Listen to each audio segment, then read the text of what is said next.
address you today on the state of insecurity in the Zamfara state, which started around 2009 with cases of cattle rustling in isolated areas and villages of the state.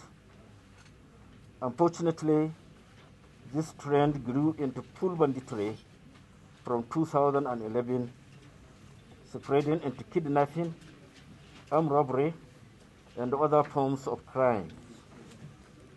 Consequently, the Zamfara state was forced into becoming the center of higher banditry in the entire northwestern region.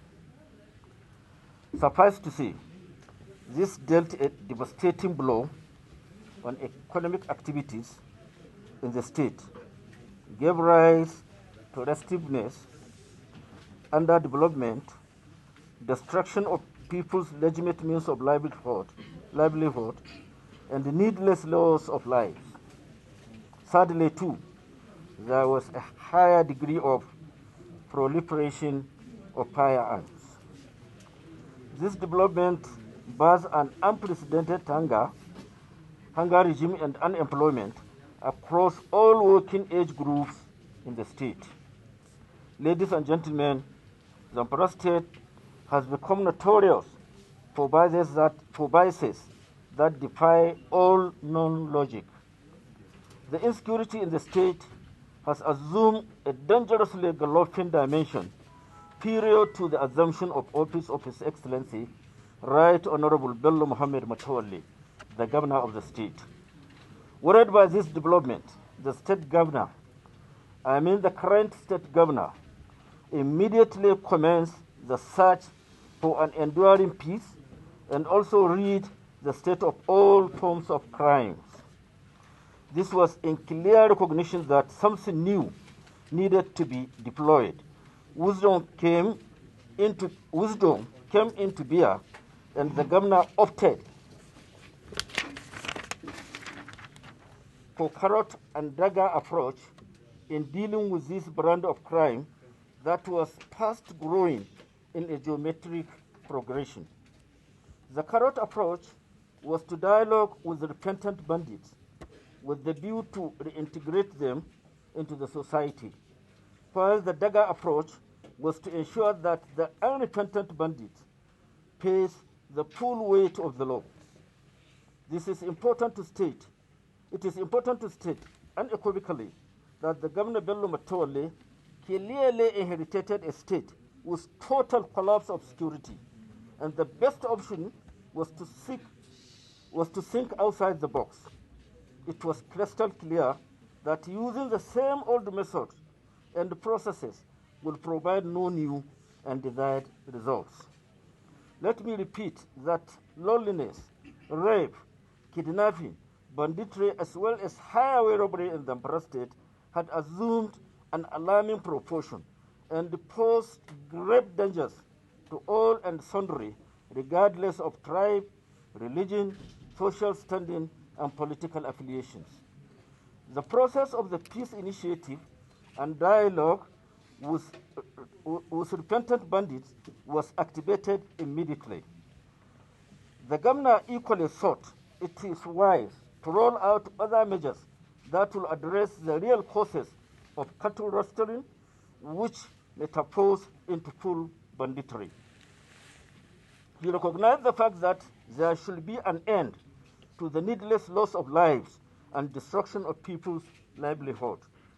Governor Tolle fully understood that to achieve an enduring peace and success, there was need to develop a proper program that will replace open grazing into the state and put an end to the persistent farmers' harassment friction, as well as cattle rustling.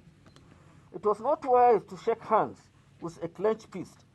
In the words of Martin Luther King Jr., true peace is not merely the absence of tension, it is the presence of justice. To this end, the governor quickly proposed to establish one rural grazing ground, that is Ruga, in each of the 3 senatorial districts of the state. of the state with modern facilities that will usher in a 21st century method of cattle rearing and product development. The Ruga project guarantees an all-year-round grazing with nutritious grass, water canals, dams, houses, schools, hospitals, and veterinary clinics. Other facilities include police outposts, a mini stadium, as well as place of worship. And as we are speaking to you now, one of the Rugas is about 100% completed. Whoever will want to see can go to Maradu local government. It is there for anybody to see. It is important to state that this and many other interventions have clearly reduced the killings and the attacks in the state, who hitherto were daily occurrences.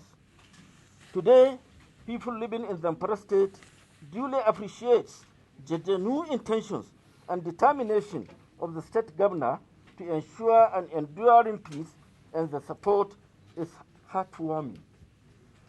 Gentlemen of the press, this peace initiative that allows repentant bandits to voluntarily surrender their arms and ammunition has undoubtedly ushered in a new dawn in the state. As we speak, people who had deserted their villages have started returning. Farmers have been returning in droves to their farms. The roads are safer today. Markets have reopened and business activities have picked up. Peace is gradually returning to Zamfara. Frankly, it is important that we commend the approach of Governor Bello Matole. It is on this note that we throw our full support for the measures taken by the state governor in taming this menace. We are indeed elated that the governor went further to roll out various forms of palliative welfare packages as well as youth employment in the state. This foresight has helped greatly in addressing immediate needs of the people whose livelihood were destroyed in the wake of the attacks. This and many more will no doubt reset the state on the path of development and ultimately drop an indelible mark on the sands of time. We appreciate our security forces who have keyed into this peace policy. We are grateful to everyone in Zamfara who have provided support for the success of this peace initiative, and also call on the federal government of Nigeria to borrow a leaf from the Zamfara State Peace Initiative to achieve national peace. It is our belief that the federal government should offer amnesty to those repentant bandits in the northwestern region, because we are convinced that these repentant bandits will be encouraged to contribute positively to society. Ladies and gentlemen, the current state of affairs in Zamfara state further convinces us that the peace can not only be achieved by force. It is evidently clear that peace can also be achieved through understanding and genuine dialogue. This conviction comes on the heels of similar success recorded in the Niger Delta, when the late President Umaru Musa Yar'Adua granted amnesty to repentant bandits in that region.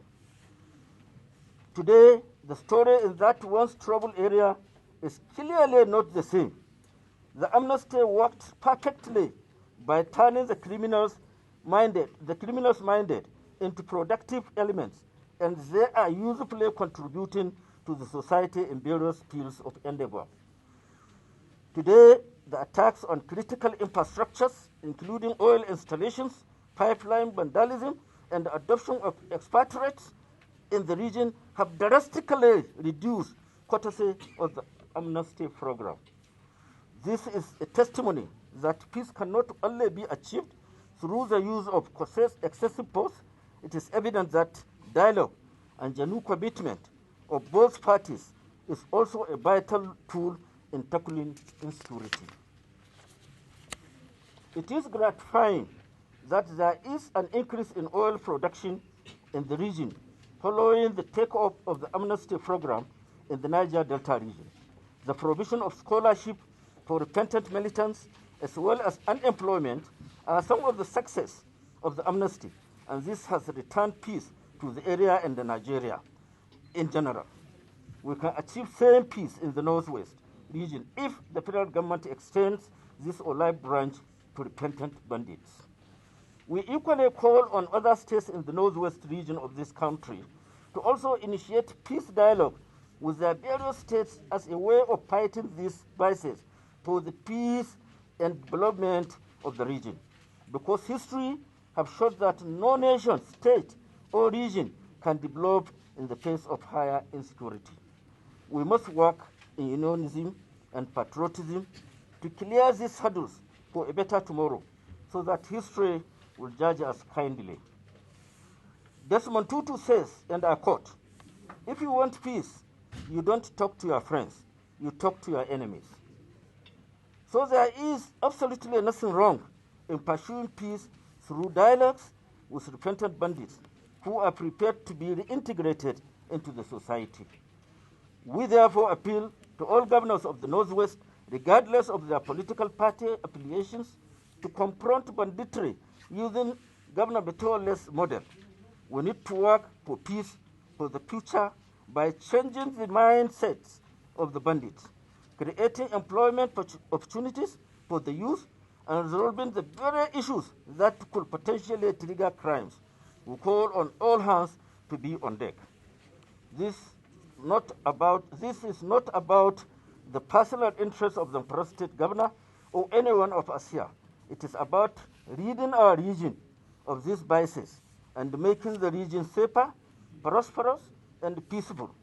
This is about returning the entire region to its good old days where everybody moved freely and conducted his or her legitimate business without any fear of being taken into the forest or killed or raped. What we experience today does not represent what we are, and we must come together to move away from it. It is disheartening, and we must work seriously to right this set of wrongs and ills in our society. Ladies and gentlemen, so much is expected of our leaders, and we must all rise to the occasion. We must make decisions that will serve the general interest of Nigeria, and the time is now. The Zamfara State Governor has provided a workable model, and it is our conviction that if replicated in all the states of the Northwest and Nigeria in general, we will be in a better and stronger tomorrow. Gentlemen of the press, we thank you for your attention and listening. Thank you.